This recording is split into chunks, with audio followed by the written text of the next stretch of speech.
Have you ever watched a detective show and thought, I'd love to do that for a living?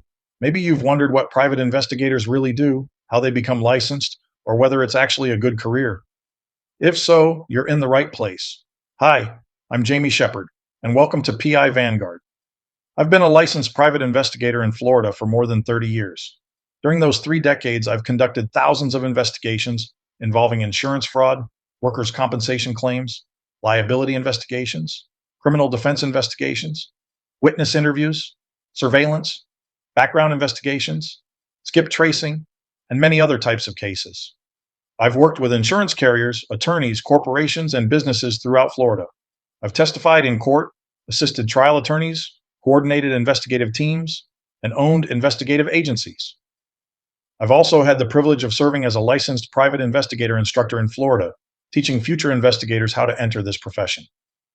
So, everything I'm going to share today isn't theory. It's based on decades of experience doing this work every day.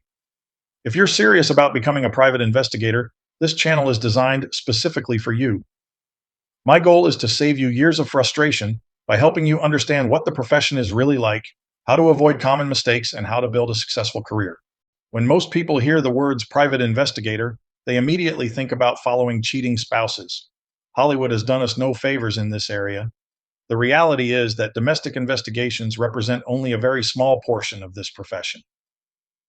Today's investigators work in many different specialties: insurance investigations, workers' compensation, automobile liability claims, criminal defense, corporate investigations, civil litigation, and more.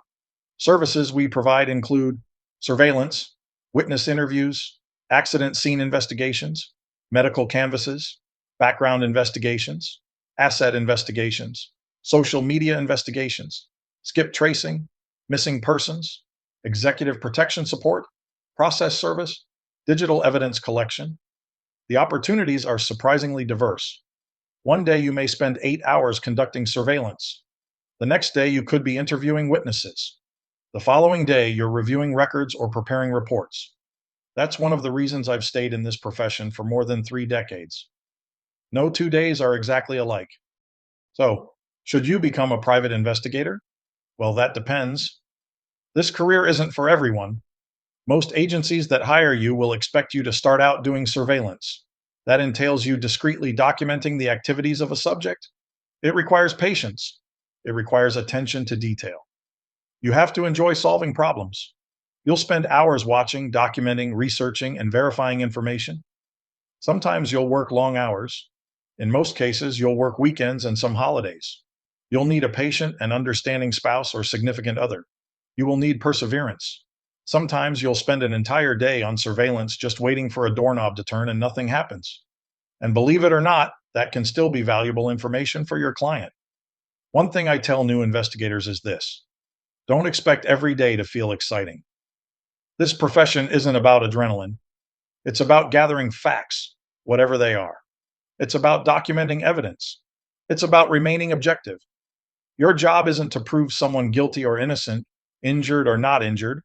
Your job is to uncover the truth, the facts, and secure the evidence to possibly present later in court. I've always believed that investigators should never begin a case trying to prove what the client wants.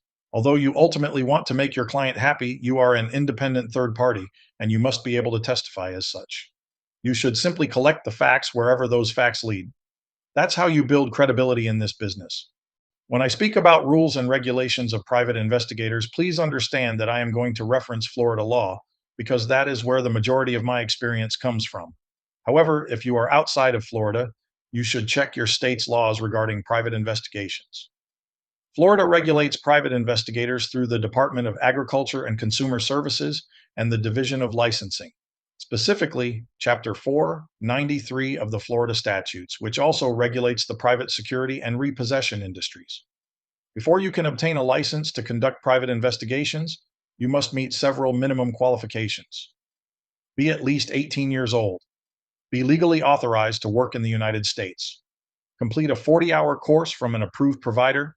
Submit fingerprints. Pass a criminal background investigation. And demonstrate good moral character. People often ask me whether a criminal record automatically disqualifies them. The answer is In some cases, yes. The state of Florida reviews applications individually.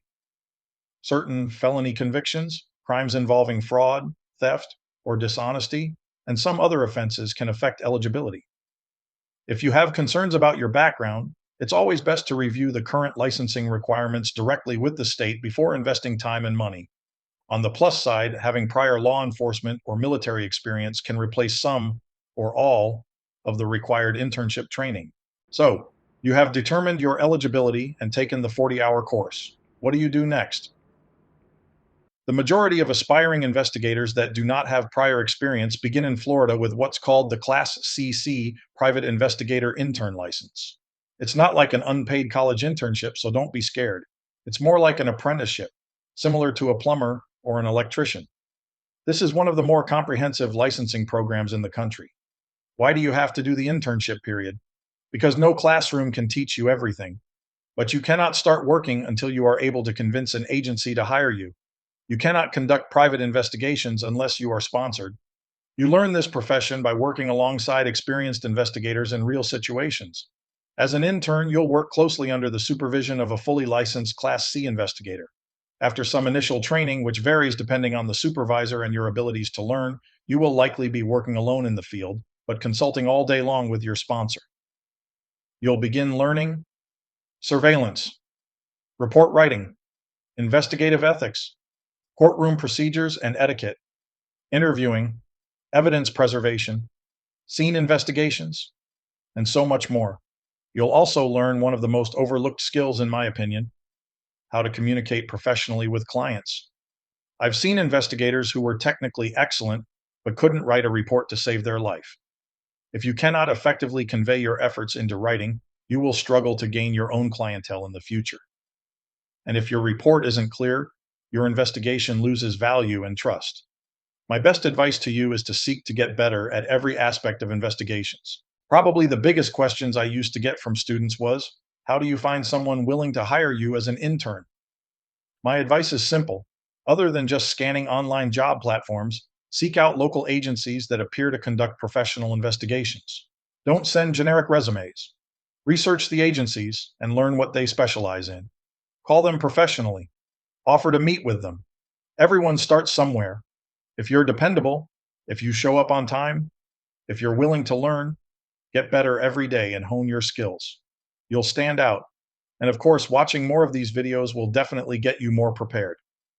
I've hired many investigators over the years, and attitude was often more important than experience. You have to be teachable and manageable. I can teach investigative techniques. I cannot teach honesty or work ethic. You must understand that good agencies are not interested in hiring people to just do a job. They need people who are treating this job as a career. If you're the type of person that does not get up to be on surveillance on time, or you procrastinate in submitting your reports and evidence, you will not likely be retained as an investigator for very long. It's that simple. So if you do not have the drive or work ethic to do what is best for the case, and only do what is best for you, I would suggest that this industry isn't for you.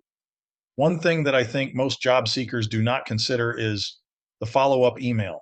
If you are fortunate enough to get an interview with an agency, follow up later that day or the next morning with an email thanking them for the opportunity to interview. It goes a long way in expressing your interest, but also shows your attention to detail and diligence. It's a very professional move. If you're finding this information useful, please take just a second to like this video, subscribe to PI Vanguard, and click the notification bell. Although this channel is fairly new, I've got dozens of videos planned covering surveillance, interviews, investigative equipment, licensing, report writing, business ownership, courtroom testimony, and many more topics. I don't just describe to you what each of those actions are. I give you real-life advice with tips and tricks to help you get better at each aspect. So, if your goal is becoming a successful investigator, you're going to want to stick around. And please don't forget to subscribe to this channel and like the videos to help keep us going. So now you have your PI intern license. You've convinced an agency to sponsor you and give you a chance. And you are ready to get started. In the state of Florida, you must obtain 2 years of verifiable full-time work as a private investigator intern before you can apply for your Class C license. But keep in mind, the internship isn't simply about accumulating hours. It's about learning judgment. I've trained investigators who knew how to operate cameras, but knowing where to park, when to move, when not to move, how to recognize pre-surveillance detection, how to avoid exposing yourself. Those are skills developed through experience. The same applies to interviewing. The questions you ask often matter less than knowing when to stop talking and simply listen. People frequently tell investigators far more than they intended. If you remain patient, my advice is to learn as much as possible from every investigator you work with or encounter throughout your career. Don't hesitate to ask questions and seek guidance. The most successful investigators continuously learn from others, adopting effective techniques and best practices from a variety of experienced professionals, then refining those methods into a skill set that is uniquely their own. Once you've met Florida's experience requirements, you'll apply for your Class C private investigator license. This allows you to work independently. For many investigators, it's the beginning of an exciting career. For others, it's eventually the first step toward owning an investigative agency. If I could give every new investigator only one piece of advice, it would be this: protect your reputation. In this profession, your integrity is everything. Clients hire investigators because they trust us.